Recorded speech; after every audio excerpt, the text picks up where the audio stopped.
family, welcome to another exciting edition of A Shot of Wrestling, The Interviews.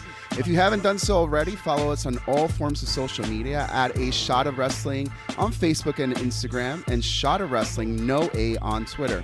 You can also contact us via email at inbox@ashotofwrestling.com or dial it up 619-343-3005 and leave your comments on A Shot of Wrestling hotline. Now, we say it time and time again that wrestling brings us together, and today is no different. Today, I am blessed to have in the studio the notorious 187 Homicide.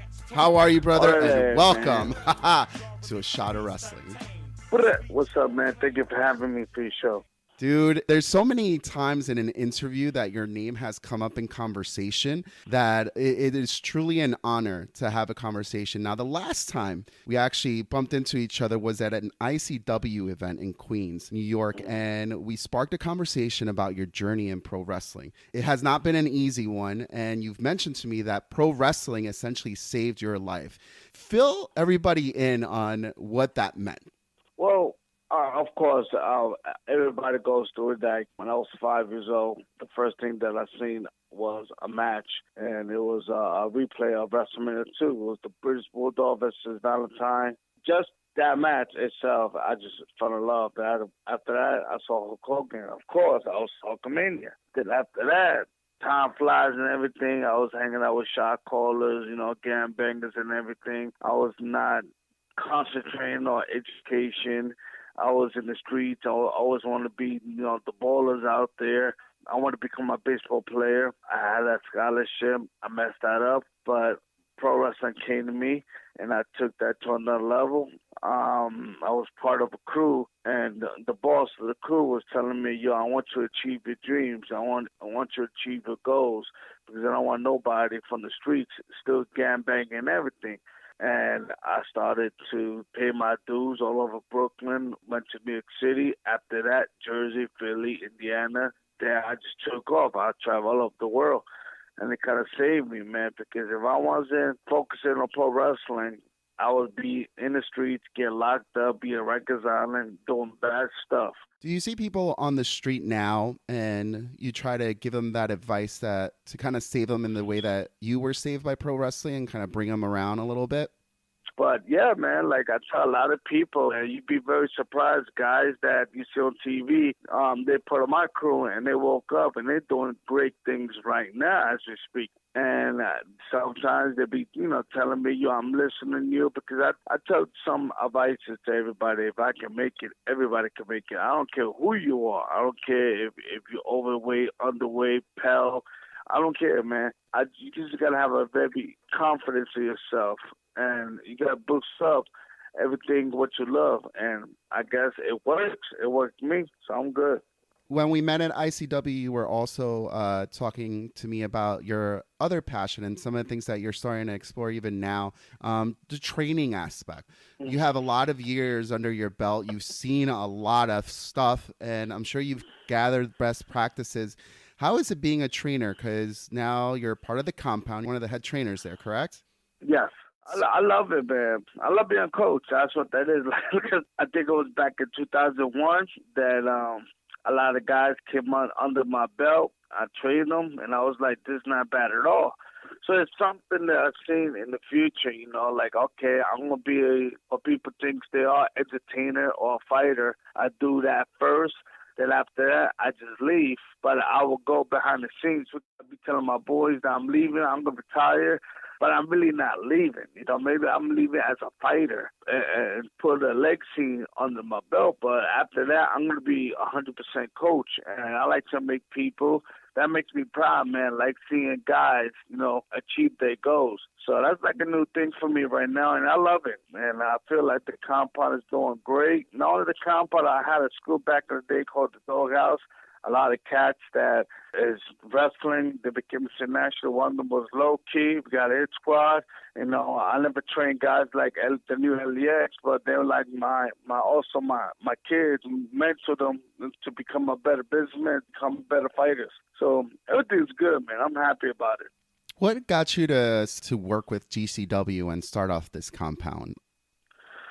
It's really Nick Gage, who's like a real down homie of mine. So we go way back, and I always remember we did a tour in Japan, and I just hang out with real people. I don't like hanging out with people who's all talk, who don't understand about pro wrestling. I'm here to have a future, I never had a job. Pro wrestling is my only job, so I take things very seriously. Even though I joke around, maybe I party, I tell people don't sleep on me. I take this real seriously, and Nick, he's one of them. And I always remember I was living in Philly. They came up to me with his partner Brett Lardo, and they're like, "Yo, man, I'm gonna do a school, and I want you to be part of it." And it was one of those like, well, if it's my way, then we could talk. Then after that, we connected very well, and I'm part of the Game Changer Wrestling compound, and we got a couple of students. We doing good, and I tell everyone they be seeing stuff on the DVDs. A lot of ultra violence. I don't teach people that. They don't come to my school and be like, "Yo, how could you tell me be safe or get hit with a light tube?" All that stuff. It's another level of violence, and all that stuff is real. What I do is almost go to jiu-jitsu or go to a catch wrestling school, karate school, and teach you the little things so you could be a better businessman in the future. I got no problems when it comes to that ultra-violent death match or whatever. I tell people, like, I'm a brawler. I'm not ultra-violent. But I love technical wrestling. A lot of people be surprised. I love that catch wrestling. I love the Stephen Regals. I think Zack Sabre Jr. is the best technical wrestler right now. I love the European style, and that's what I do. So with me and Nick, man, Nick is like one of the hardest workers, and not only that, he can wrestle. I hate when people they see things like ultra-violence. They don't think some of these guys can't wrestle. Nick is a great wrestler. He's going to be even better now because I'm there, because I'm teaching a lot of things. It's funny that you mentioned that because, when you look at and you think of Nick Gage, you definitely think of deathmatch wrestling. You think about all his great matches that he's had in GCW and CZW and the name that he's created for himself. But if you're making that comparison, you could also make that comparison similar to Masada, who has a lot of great background in the business, trained by Shawn Michaels. On a conversation that I had with him, he said Homicide is one of the true gatekeepers in professional wrestling and in this area. What does that mean to you? Man, that's like, wow, incredible. I'm not one of those guys that when they tell me something like you leave the savior, like I got a lot of people saying I'm the kid in New York, a godfather. Man, I'm not, man. I'm just a pioneer, man. Like I'm like Run DMC, like trying to put some hip hop in New York. I'm one of those guys. But Masada was another underrated great wrestler who could do lucha libre style. Saying that, man, that's like wow, incredible. You know what I'm saying? Like things like that is very humble experience, man. Like to me, it's like better than a payday when I get called like that, because man, it's like I'm very confident in myself. I know what I'm doing, but I want to hear things like that. It's like a bless. Like, wow, really? That's mad cool. And for all these guys, big shout out to all these guys telling me great things, man. I don't even know how much of a thank you it is, man, because like I said, I'm one of those. I'm like part of y'all. I'm a regular. I'm just a cat who came from a hard, strive life and try to make it. Yeah, and I'm glad you brought that up because I was actually privileged to see Masada use a lot of his technique in that lucha libre style type of wrestling. And now you're saying that, you're working with Nick to create that type of foundation for himself and in his wrestling style. Who would you love to see Nick Gage face in a lucha libre style match? I'd like to have wrestle Masada again in a lucha libre match, a technical match. Not only that, man, Nick is going to wrestle Masada Tanaka in a couple of weeks in Cleveland. So that's going to be real hot, man, because I was like, man, he should be fighting like people like Masada Tanaka and see what happens. And also, like Zack Sabre Jr., if he comes, to GCW or anywhere, that'd be great too. Nick showing his stuff. And that's one thing about Nick, maybe telling me, I like that stuff. And I'm like, what you know about that? Maybe show me classics of New Japan. People like Muda, Masahiro Chono. And I'm like, man, okay. So you can fight anybody, man. Like I say, it's just one of those, like a perfect example of myself. People see me as Homicide. They think I'm 6'8". Bro, I'm like 5'8", you know?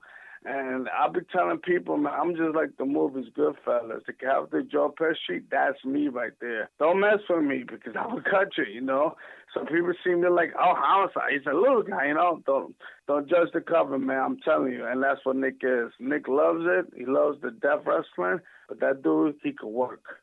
Well, while we're talking about Nick's dream matches, you've got a career made of a lot of great matches and dream matches. Who's left? Who do you want to face? Oh, man. Bro, like I did. Man, I mean, the last one that I was like amazed was Julian Thunder Liger. And after that, man, it was like, man, I'll be honest, but I can't even think one right now. I mean, I love to wrestle against CM Punk, people like Daniel Bryan, Steph Rollins, who's Tyler Black, you know, even Roderick Strong. But right now, man, like, I don't know, man. That's one of those that I got to sit down, maybe drink my beer and just, you know, shoot out and see what happens. I'll go to my tape collections and see, you know, let's see who I want to. One of them is this guy named Minoru Suzuki, and the reason why, because the guy, he's a very amazing with of his age. Like he don't hold back. And I think this man, if I'm not mistaken, he's like 50 years old and he's still doing his thing. I kind of admire people of them, you know, because these days they be saying, "Oh, this guy's old. He don't got it no more." Well, Minoru Suzuki goes out there and he does his thing. But yeah, I think I did everybody. I can't think one guy. They'd be like, yeah, I want this guy. I want that guy. I gotta sit down and think about it, concentrate real good. There's somebody out there. There is. Oh, I'm so sorry. Brody King, that's one. Hey. That's one. And I'm wrestling him December 28th for ICW Jack Sabbath. There you go. Well, what a great way to end the year. Yeah, absolutely. I just, man, my fault, man. I really popped out my head right now because, number one, I'm a huge fan for Bruiser Brody. And every time I'm like, Brody, wait, hold up a second, Brody King. He just got signed for Ring of Honor. And I'm one of the four fathers of Ring of Honor. He just signed. So, yeah, Brody King, he's one of them. Man, you've influenced so many people in their careers. Most recently, in a match for Impact Wrestling, that Concrete Jungle match at Bound for Glory, I was in the building. A lot of your family members were also in attendance. It was insane. And one of the things that you told me the last time we met was that this match was kind of like a passing of the torch. Yeah. Why Santana? Why Ortiz? Why now? Well, if people look at my career, they're gonna know why. Well, they're not really into the brawl and the hardcore what I did, but those cats, man, those two right there, they came from the gutter, just like myself. Everything what they've been through, I did it, you know, and maybe then they do more of the lucha libre style, and I do everything, but I love the technical, I love the brawling.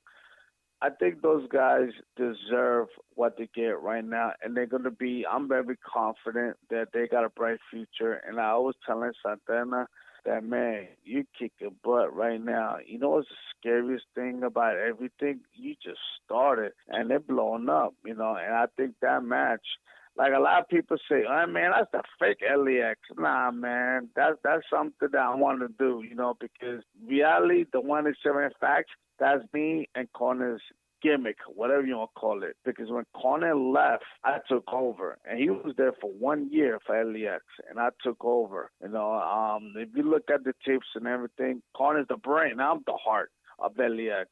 So I want to make sure whoever comes in the crew, because we treat LEX like a real crew, they're going to be somebody. Hernandez, he became somebody because back in the days, he wasn't great. Now, dude is phenomenal. He's like over 300 pounds, 6'3", 6'4". Got Eddie Kingston. To me, he's like one of the best talkers on the mic, and he can wrestle, man. He's good. He got a bright future. And, of course, Santana and Ortiz. They're taking over, man. That's definitely a pass the torch, man. And I told them, you got to understand, because I don't know if you remember that the crowd was chanting their old name, the EYFBO. And I was smiling like, see, I told you. So they've been through a humble experience the same way like me, and basically they got this aura. They want to basically let the tradition of New York City never die, and they're doing it. I totally believe it, man. I remember EYFBO was at one of the first independent shows that I ever went, and they blew me away at what they were doing. And this was maybe, 2-3 years ago, but I'm like, wow, why are these guys signed, and I think that's where that respect level came from the New York fan base at Bound for Glory when they were chanting EYFBO, because they're us, they're New York, they're Queens, they're Brooklyn, they're Bronx, they're like family to us. So to have them at that stage and performing at that level, it was amazing, and it makes us proud, it makes us happy to be supporting a group like them. Absolutely, man. And like I said, man, the scary part is they just started. Bro, I believe it. Who came up with the idea, by the way? That concrete jungle, taking the mat out, exposing the ring buckles, like, where did that come from? They want to do something new because our producer was Sanjay Dutt and Jimmy Jacobs, who's a phenomenal writer. He used to be in WWE. And I always remember me and Santana, we did a show upstate New York, and they were saying something. They just want to do something new, something classic, like the Hell in a Cell, that graveyard, whatever gimmick you want to call it. So they want to do something brand new that nobody ever seen. So one day, Jimmy Jacobs was telling me, hey, man, what you think about this? Expose the ring and this and that. My attitude is like, I don't care. I just don't want no fire. I don't like fire. You can do whatever you want. But I'm saying to myself, the New York State Commission, they are very tough when it comes to the rules and regulation and policy. So it's like, good luck with that, and it came out very good. But yeah, Sanjay Dutt and Jimmy Jacobs, they don't want to say, hey, man, we want to create something. How about, we take everything out? I'm like, what you mean everything? The mat, just the wood, even the ropes, because it's supposed to be with no ropes. But I don't know what happened. I think the commission was busting their balls, so they said, how about we just take out the mats and just expose the wood? So I give them kudos, man, with those guys for coming up with the idea. But man, I've been through a lot. I've seen a lot. That match is no joke. I don't care how hardcore, how definite, anything. I don't care. That match is like, why are we here? It was one of those, man. It was bad. Like, I had almost broken fingers just to grip the wood. Yeah. A lot of concussion, a lot of headache. Everybody got hurt in that match. Everybody. The only one who didn't get hurt was Conan because he came in the end. And thank God, man, because he's going through it himself when it comes to his body. But everybody got banged up, We loved the crowd. We loved our home, and we want to let people know that he's going home happy. How's your body doing nowadays? Especially like after a match like that, after so many years putting your body into this business. How are you feeling? Real talk, not good. And I mean, I can walk, whatever, and I always take the line with Ric Flair, like when they say, oh, what's up, old man? I said, well, I just, did your girlfriend, and my dick still get raised up, so I'm still good. So, but other than that, man, it's not good. I never take pills. I never did drugs. All I did is smoke weed and maybe drink, but I did mostly smoking. Santana and Eddie Kingston, they do this incredible, I hate this joke, but now it got stuck to me. They call me Old Man Logan. And I'm like, why you call me Old Man Logan for? Because the movie Logan, he's number one, he's old, and every time he fights, he heals. And nobody believes me when I go out there. I be telling them, look, I'm hurt. And I do things, they be like, yeah, right, yes, you are. You're not hurt. So they call me Old Man Logan. I'm like, and matter of fact, the Concrete Jungle, I debuted my shorts, and it was graffiti design with the man, with Biggie's crown. But yeah, man, my body, it's one of those, man, I'm going to keep going till I can't walk. But it's not good. I feel you, man. I mean, to have the career you've had and the matches that you've had also, to see, hopefully, there's still a lot more years out of you, but you still have that training, you have that coaching, which when we spoke, I told you, that's the best way to live forever. Yeah. because you're passing on that knowledge to someone else. You're inspiring that next generation of people. And now, as a trainer, is there any names that have come in front of you that you're like, wow, this person gets it? You mentioned Ortiz and Santana being so young in the business, but how about the foundation, the kids before that, before they even get to the main stage? Who are those guys that are like, wow, New York, you guys got to keep your eye open for these guys? Well, there's a lot of guys from House of Glory. They're amazing with his training. Now you got people like Private Party. They got it, but they don't got it. You know what I'm saying? Like, they need that it factor. Like, they're there closely. Same thing with Smiley. I think he's phenomenal, man. But I love Smiley. yeah, something about that cat, man. He still got to go forward, And mind you, these guys, they don't suck. They got a great future. It's something holding them back. And one day, it's about to be released, and they're going to show the world. Same thing with Ken Broadway or Matt Travis. Those cats, man, they're incredible. But I would say the House of Glory, they are the number one New York right now. They got some unbelievable talent. If we move up to other states or whatever, in Philadelphia, you got a crew that comes up the rap, that tag team. That's another tag team that they need that it factor. They're almost there. They don't know what it is, but they're almost there. So there's a lot of cats out here that they got it, but not fully. It's almost like some got 80%, 90%, some of them got 95%. But there's a lot of cats out there that they need to be comfortable and knowledge that, pro wrestling is not a game. There's a lot of people be fooling around, playing around. That's why pro wrestling reminds me like hip-hop right now. Like the new hip-hop, everybody's OG veteran, they hate it. Fuck the new hip-hop. Tekashi 6ix9ine, Little Pump. And yes, they do suck. I told one of my boys, like, Tekashi 6ix9ine, I think he's a cool guy in real life, but I think he's gimmicky. He's not a great lyrical person. Why nobody talk about people like Joe Ortiz? Like, he got an amazing album, Bodega Bams. He should be like the new big pun right now in New York. Like, the dude is crazy nice. Got the Flatbush Zombies. You got so many MCs. They are great, but they're not looking. They're not looking because you got these other people controlling the system right now, and they're blowing up. And you hear them like, oh, this sucks. Wrestling is the same thing. You got these people out there that don't understand. They just feel like, well, the people loves it. If they love it, I love it. Nah, man, you don't. You got to understand the game.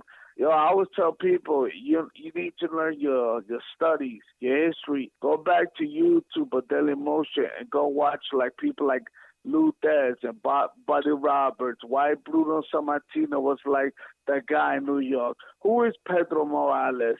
I tell somebody, do you know Tito Santana is the most underrated wrestler of all time? They don't believe me. You got to go and watch Tito Santana.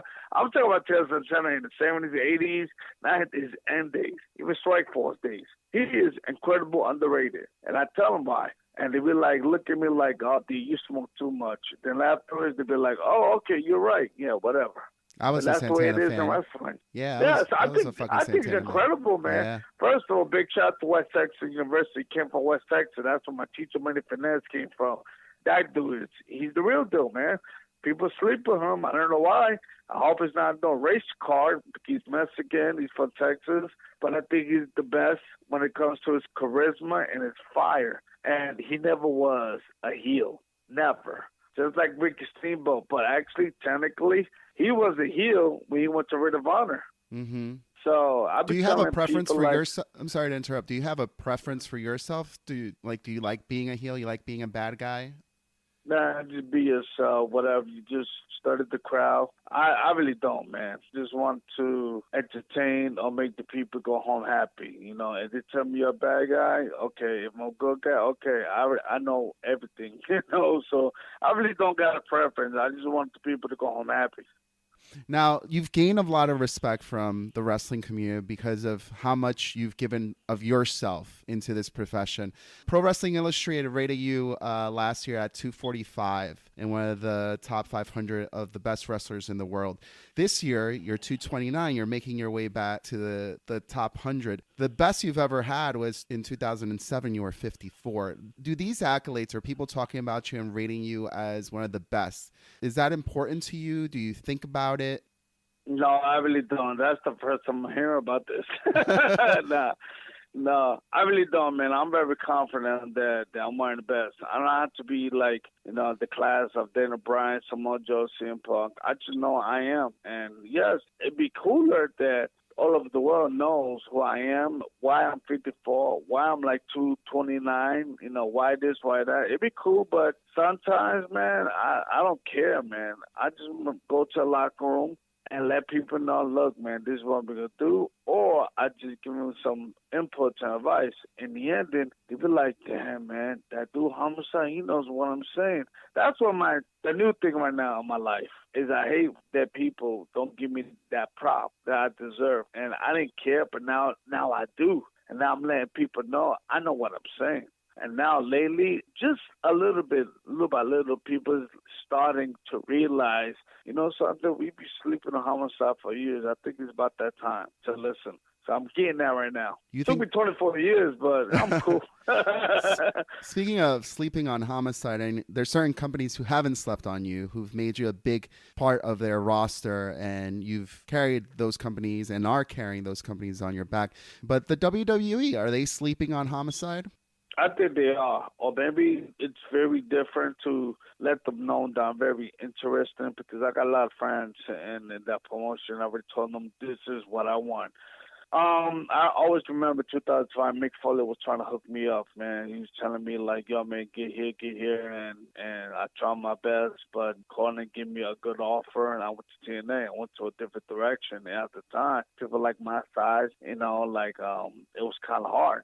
Now, these days, it doesn't matter. And I always tell people, they're always telling me, like, oh, they're going to change your name. I do not care. I'd rather let them change my name. I want to keep Homicide in the independent circuit. I don't want Homicide to be corporate. I got a problem with the name, actually, in TNA or Impact, because I don't want to take it to a corporate kind of wrestling for Nation. So it was cool that Conan was telling me, no, I want you to keep that name. I'm telling you, it's gonna pop off. And it's just something I was thinking about like the other day, like, wow, the name Homicide and means murder was on national television, and they let me. But WWE, they're not gonna allow that. Those cats are too much PG-13. They'll be like, yo, we gotta change your style. We gotta do this. I got no problem. I definitely don't got a problem with that. So I think they've been sleeping on me, or it's another way to incorporate them, to let them know, look, man, I want to work for y'all. I think they know it. But as right now, I like to be a coach for NXT. And we're going to see what happens after WrestleMania. Oh, is that a Shot of Wrestling exclusive?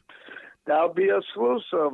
There's a lot of rumors going on, but I'm just letting cats know that I'm very highly, interested to go to become a coach for the Performance Center at NXT. Wow, that's awesome. Because it's funny because as you were talking about the WWE and the Homicide person, I did not think like Raw, SmackDown. I'm like, if I were to put Homicide in a brand for WWE, it would be NXT. Like that's where you would thrive, and I think that's where so many more people would be able to gain from your fountain of knowledge. Yes, and like I said, I'm part of that new, era that I don't want to be a fighter or a wrestler. I mean, I love to be in WrestleMania and fight like John Cena. I mean, who wouldn't? But these days, man, I like to make people, man. I'm like a hot producer right now and just make some artists and they blow up, get a platinum, That's what's going on right now with the new LEX. I'm telling them this is what you got to do, and they're doing it and they're killing it right now. And they got to go back home to New York to let people know, like, you'll be doing this for you. And that to me, that's I've been doing that for years. So I completely understand about that. But that's what I want to do, man. I don't know when's the last time. Like I say, I be talking a lot of nonsense like Terry Funk. He's one of my heroes. I'm going to retire. But those days is coming real soon. And I like to be a coach. And right now I'm just focusing on the compound to make it bigger. Wow. Thank you so much for sharing that information. And it's because of people like you that I feel like the Impact product has been so much better in the last couple of years. A lot of people, even word on the street, is Impact's a lot better than WWE as far as the product they're performing. And then, you have it run right now creatively. Like you mentioned Jacobs behind the scenes. I saw that cat run around all over Bound for Glory, making sure everything was going the way it needed to be going. And, that's someone that the WWE slept on. He did great things. And, a lot of people already do know that, he was the one responsible for that KO and Jericho, the Festival of Friendship stuff that people were hyped on. So it's a shame that, all the good things that the WWE or a big corporation is letting go, but yet you guys are able to capitalize it in another brand and are making it so much bigger now than it has ever been. So thank you. As a fan, thank you. No, thank you. I'm still a fan myself. I completely understand, but thank you, man. But the one thing I let people know that they be saying that W sucks. And look, man, they can suck right now, whatever. But I feel that they need competition, and hopefully somebody's gonna come and compete with them. That's when that real magic feeling is gonna come back. Yeah. Trust me. Maybe in 4 or 5 years, you're gonna be listening to this. You're gonna laugh your ass off like, wow, man, this dude was right. But I tell people, man, I'm telling you, big men, man, need competition, just like WCW, NWA, with the WWE and the WF. There's nobody. If you can't count NXT, SmackDown, Raw, because they're the same, we need somebody out the picture, a different ball game, a different team, not a same corp. So hopefully that will happen, because for myself as a fan, I miss that magic feeling. Like, wow, I can't wait for next week. What's going to happen? You don't get that no more. I don't even watch wrestling like I used to. Think of the stuff that we see. It's like, okay, could be better. I feel you. I've been used to just turning on the TV on a Monday night, but at this point, there's been Monday nights that I haven't because it hasn't interested me. But I'll tell you what does interest me, and is going to an independent show, seeing a lot of guys busting their ass and making sure that everybody gets their money's worth. And that's not happening as much as it is, and it should be on that big platform. Now, you've traveled the world. You've traveled the world for wrestling. Where have you found the best food, the best women, the best nightlife? Ooh, I love the United Kingdom. Oh, yeah? That's one of my favorite spots, man. When I go internationally, United Kingdom. Second, it'd be Japan. Canada, man, like, when I tell people I went all over the world, they're like, damn, you're not kidding. But number one, it'd be the United Kingdom. If we talk about the United States, man, I got to I was in New York, but I'm born and raised in New York. But if you're a tourist and you never came to New York be the top, For myself, I always love Orlando, Florida. I party so bad, I move out there, and Texas, Houston, Texas, San Antonio, Texas, same thing with Los Angeles, San Francisco, San Jose. Anywhere Texas is good. If you like that I'm talking about dirty and grimy, and I'm talking about whatever, it's Tijuana, Mexico. That's one of them. Yeah, man. If you want one of those, like, I want to cheat my wife, you ain't got that for me. But you know what I mean? You go to Mexico. Wow. All right. I mean, home of tequila. Now, I've made a lot of horrible choices in my life to tequila. How do you deal with tequila? I don't deal with it, man. It's like The Exorcist, like the movie, and I feel like a priest should tell me to calm down. Just don't drink it, man. Like, make story short, there was a story that I went to L.A. for the first time, and Samoa Joe was telling me, yo, man, we're going to party with the boys and everything. I said, all right, man. And he's telling me, do you ever drink tequila? I said, no, I never did. He was like, that's the West Coast thing. You need to. I said, all right. Then I remember Nozawa. I don't know if you remember him. He was a Japanese hardcore wrestler, yeah. Cool guy. He was telling me, yo, you need to drink this. He had a bottle with a worm. He said, you eat the worm too. I ate it and I drank it. And it was one of those drinks that it just sleeps on you. Like, oh, nothing's going on. 3 minutes later, boom, it hits you. So all I remember that one day I was sleeping next to CM Punk, staying over Samoa Joe's house. I'm looking at him, and I'm still drunk out of my mind. And I'm like, yo, you're going to be rich in the future. I just got up, and I want to pistol him. And he's looking at me like, yo, stop. why are you doing that? I like y'all because do you remember the Dave Chappelle, the play hit a ball? That Yeah. was I'm Oh my part of God. that. So he stopped me, but it was like more than two occasions that happened when I see you, and I'm like, man, I'm hating on you because you're gonna do good in life. I'm gonna piss on your ass like I'm R. Kelly, and never ever. And I always remember another time in Philly, me and Eddie Kingston was like my goddamn twin. He's another one who can't drink tequila. And it was a bunch of dudes in the bar and trying to play him out. And all I know that these dudes tried to jump Eddie Kingston, but they couldn't. And he did some punch of the giant thing. He beat him up all. And all I did is go to these guys and hit them with chairs and bottles. I took the sneakers and the hats. And the next day, I'm like, why? I got a couple of Timberlands and a Cincinnati hat in the room.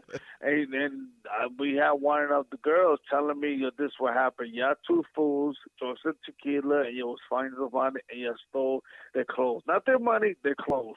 Well, thank God wasn't no underwear because that'd be kind of weird about that. Were they at least your size? The Tims? No, it wasn't, man. That's the hard part. But I'm ghetto like that. I take it to the thrift shop and sell them, maybe for $20. Oh man! So lesson learned on this episode: do not drink tequila. It is very never. bad if for you. you. If you want a story, I will give you a story, but it's not going to be good for you. Yeah, no. As we're wrapping up, we have 2018 is starting to wrap up. 2019 is on the horizon. You've already let us in on a little bit of what could be going on with you in 2019. How do you think 2018 was for you? Man, it was good and it was bad. It was like 50-50. It was one of those. I don't know, man. It was weird. It was one of those struggles. Like, I'm gonna keep pushing forward. I'm hurt, but I'm gonna keep pushing forward. It could have been better, in my opinion, 2018. It could have been way better with Impact Wrestling. It could have been better with these other local wrestlers. I mean, the good thing is that I didn't got badly hurt. Nobody got badly hurt or any situation that happened. And pro wrestling was very bad. That I would been, depressed and be drinking and be like, oh, I should do this. It wasn't none of that. So it was okay. It wasn't great, but it wasn't bad. It was just okay. And like I say, hopefully 2019, my goal is become one of the most famous coaches in pro wrestling. That's my new goal right now. And if I'm going to retire or anything like that, it will be in New York City, So hopefully 2018 is going to be good. As for 2018, it could kick my ass, but it was okay. Now, you just mentioned retirement. Is that something at the age that you are, how much time you get into the business that comes up in your mind? Retirement? I'll be honest, I really don't know because I got a great friend. I think his name is Rev Hansen, and he always telling me that there's no such thing as retirement, and that always stuck in my head. And also Terry Funk, you always retire, you're always coming back. When you leave, you get the itch, you come back. So I don't want to say that word retirement, and I don't want to say quit because I don't like quitting. I don't like the white flag, I feel I am getting burned out. Like I'm burned and I need to relax. I had surgery on my shoulder, and I took like 14 months off. I think it was not enough, and I just deal with a lot of crap when it comes to politics and wrestling and why nobody's making this kind of dollar. It could have been better. I'm dealing with the mental stage right now, not the physical. I never said that I want to retire because, I always talk like, yeah, I'm done, and I always come back. But it's going to be a time that everybody's going to know, like, man, we didn't see Homicide for a month. That's how you know, like, I would say taking a break.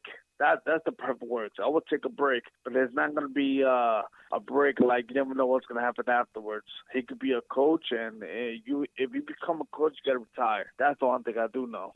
Yeah, man, but keep doing your thing. Keep building on the future, with the compound, with hopefully down the line NXT to continue to build the future of wrestling. I appreciate you for that and for everything you've done for this business and as a fan. Thank you for joining us on A Shot of Wrestling. If we wanted to follow you on this journey into 2019, give us your social media. How could we follow this journey? Oh, yes. Of course, Instagram, Side, like Homicide, Side, Aloha 5150. Facebook, I go by my real name is D Arazo. That's D-E-E Arazo, E-R-A-Z-O. I think I'm the only guy who got no Twitter in this planet, so I got no Twitter. I suck at Twitter. I suck at it. Yeah. I'm not very big on social network. I get people to tell me I got those two. Of course, information for the Compound Wrestling, you can hit me up, or you can go to GameChangerWrestling@yahoo.com, or go to the Twitter, the page, or anything that is about Game Changer or anything about Compound, you can hit them up. Or you need any information, you can hit me up on Facebook or Instagram. Brother, thank you so much for joining us. But we're not done with you yet. We still have last call. So sit tight, relax, don't drink any tequila, and we'll be right back. I hope you got an extra mic and a fireproof booth, cause you know I'm known to melt a wire too. You need a fire engineer when I lay this blaze. I melt down tracks, stacks, reels, and slaves. Hit the studio, jars of dro, bars to blow.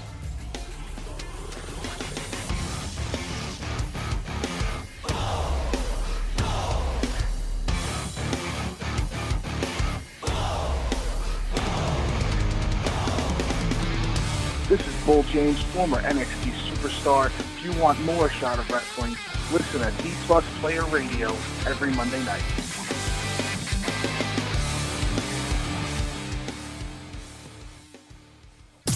Ladies and gentlemen, at this time I need to announce it's last call at the bar. Oh.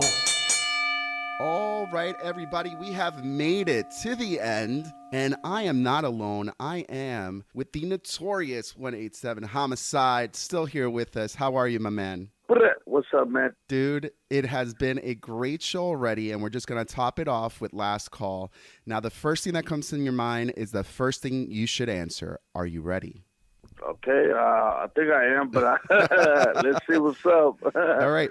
What is your favorite adult beverage? There's a lot. There's many, a lot. I love beer. What is the best home-cooked meal that your family makes?